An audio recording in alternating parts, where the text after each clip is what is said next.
he hadn't memorized yet. We sat in the living room, leaving a polite space between us on the couch. The afternoon light filtered through the sheer curtains, dust motes floating lazily, catching gold for a second before disappearing. I noticed he kept his hands folded, thumbs rubbing together. Nervous, I thought, or thoughtful. Sometimes it's hard to tell. "So," I said, breaking the silence. "Long day?" He let out a small breath, like he'd been holding it. Yeah, it was. There was something in his voice that made me look at him more closely. Not trouble, not fear, just weight, the kind people carry quietly, hoping no one asks. We talked about simple things at first. Traffic, weather that couldn't make up its mind, the old oak tree in the front yard that drops leaves too early every year. But the clock kept ticking, and the house kept listening.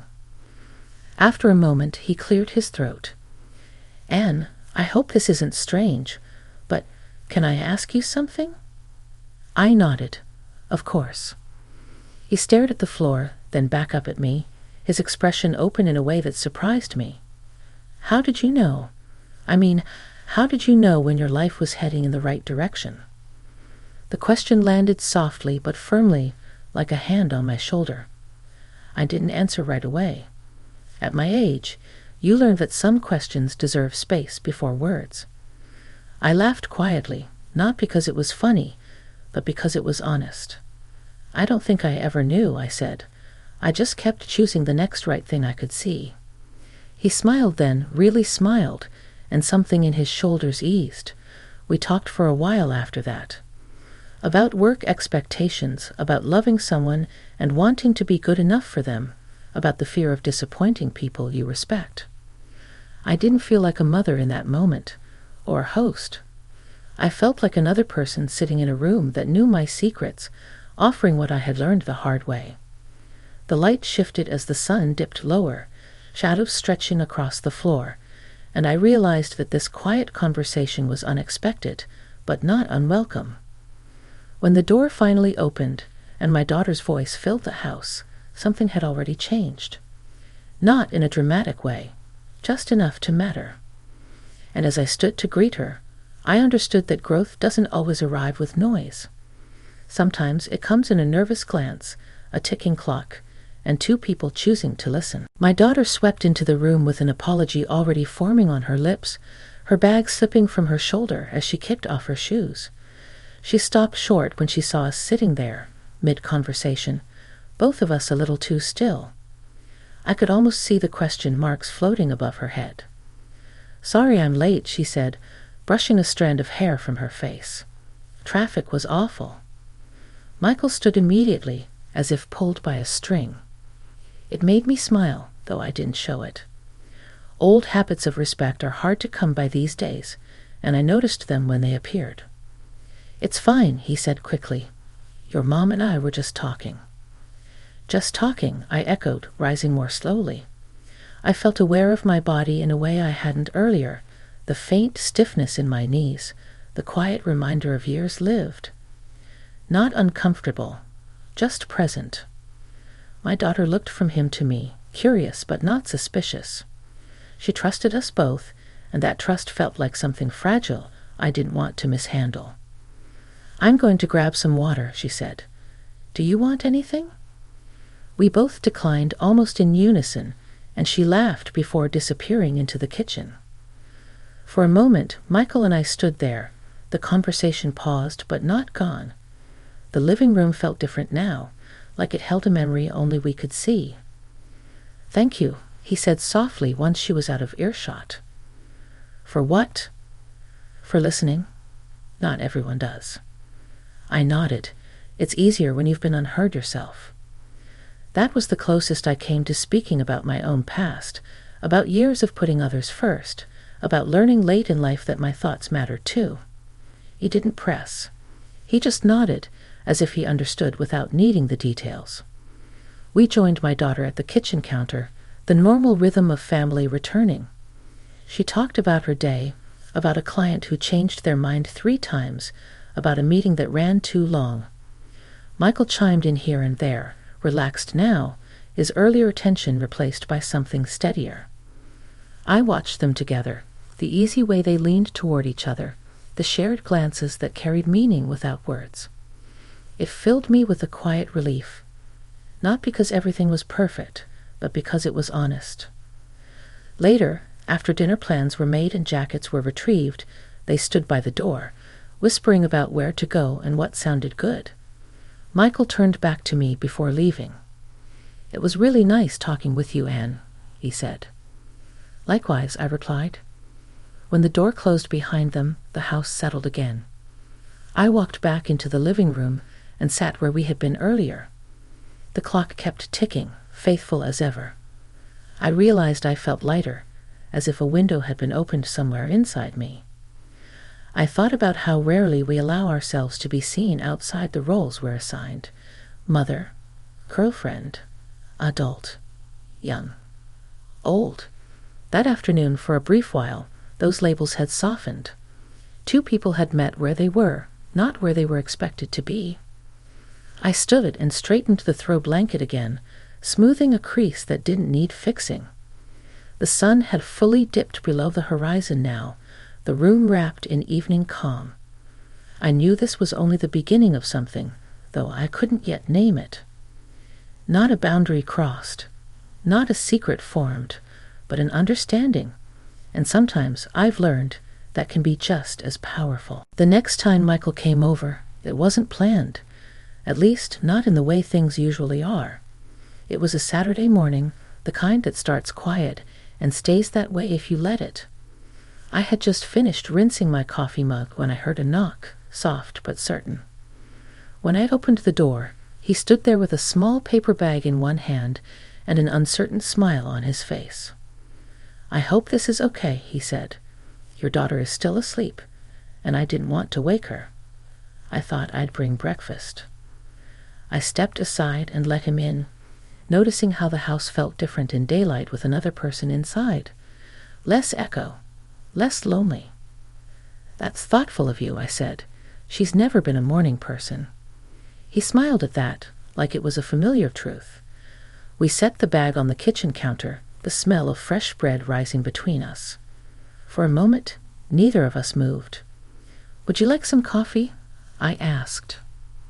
"Yes, please. Thank you." We sat at the small kitchen table, sunlight spilling across the surface, highlighting the scratches and marks from years of family meals. Michael looked around, taking it in. "This house feels steady," he said after a moment. I laughed softly. That might be the nicest thing anyone's ever said about it. He shrugged. "I mean it. It feels like people have lived here, really lived." His words stayed with me longer than he probably realized. We talked as we drank our coffee, about ordinary things at first. Books we both read. Music that still mattered even after decades. He surprised me with his knowledge of old songs, tunes my husband used to hum while fixing things around the house. I didn't plan to tell him about that. It just came out naturally, like you might mention the weather. I spoke about my husband with a calm I'd worked hard to earn, about loss without letting it fill the room. Michael listened the same way he had before, fully, without trying to fix anything. "I worry sometimes," he admitted, staring into his cup, "about being enough. For her. For anyone." I leaned back in my chair, considering him. "That worry doesn't really go away," I said. "It just changes shape. The important thing is not letting it make your choices for you." He nodded slowly. I could see him filing the thought away, turning it over like a stone in his pocket. My daughter eventually appeared, hair tangled, eyes half open, surprised to see us mid-conversation again. She teased us about forming a secret club. I laughed it off, but there was a truth underneath the joke. As the morning moved on, I noticed how careful we all were with one another. Not stiff, just aware, respectful of the lines that mattered. Later, when they left together, the house didn't feel empty the way it sometimes did. It felt rested. I sat by the window afterward, watching the street, thinking about how connection doesn't always announce itself. Sometimes it arrives quietly, asking only to be acknowledged. I didn't feel confused. I felt clear. Clear about who I was, what I valued, and how meaningful it could be to be seen simply as a person with something to offer. That clarity stayed with me long after the day moved on, like a steady note beneath the noise of life, reminding me that growth doesn't belong to the young alone. Weeks passed, and those quiet afternoons with Michael visiting became less unusual and more comfortable. Not because we planned them, life didn't allow that, but because sometimes people find their way into your world naturally, and you realize they belong there without forcing it. One late afternoon, I was sitting by the window reading a book when I heard the familiar knock. It wasn't urgent, just polite. I set the book aside and opened the door. Michael stood there, a little taller than I remembered in the fading light, carrying nothing but a calm presence and the kind of nervous smile that had become easy to recognize. "Anne," he said softly, "mind if I come in for a minute?" "Not at all," I replied. We settled into the living room again, the way we had weeks ago, the space between us both respectful and easy. The sun was low, brushing the room in worn gold, dust motes catching in its light like little suspended moments. He seemed to hesitate before speaking, as if choosing the right words mattered more than usual. "I wanted to ask you something," he said finally. "It's about her, and about me." I nodded, not needing to rush him. "I'm trying," he continued, "to figure out how to be someone she can trust, someone who's steady even when life doesn't make sense. And sometimes I worry that I'm not good at it." I leaned back in my chair, watching him. I understood the fear perfectly. "You don't have to be perfect," I said. "You just have to be willing to show up, to care, to listen. That's the part that matters most." He exhaled, relief settling over him like a gentle tide. "Thank you," he said. I think I understand that more now." For the first time, I realized just how much he had grown in the weeks I'd known him. Not just as my daughter's boyfriend, but as a person willing to face his own doubts and talk about them openly. There's a quiet bravery in that, I thought, one that often goes unnoticed.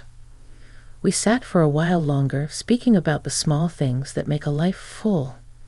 The tree outside, the light in the late afternoon, the habit of the cat always choosing the warmest spot in the house. There was a simplicity to it that felt almost sacred.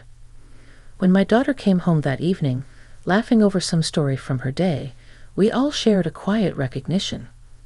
A mutual understanding had settled in the room. She didn't need to explain, and we didn't need to intrude.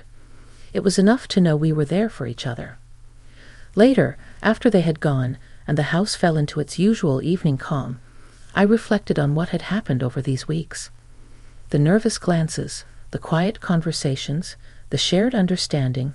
It wasn't dramatic. It wasn't meant to be, but it had changed me. It had reminded me that connection can arrive in the most unexpected ways, that age doesn't limit growth, and that sometimes learning about another person teaches you as much about yourself. I poured myself a cup of tea and sat by the window, the first stars appearing in the night sky. The house felt alive in a new way, not from noise or excitement, but from the small, steady pulse of trust, respect, and care. And I realized something important. Life's most meaningful moments often come quietly, in the shared silence of two people willing to be honest, to listen, and to see each other fully. In that living room, weeks of conversations and gentle understanding had woven a tapestry of trust and mutual respect, leaving me grateful, reflective, and quietly, profoundly changed.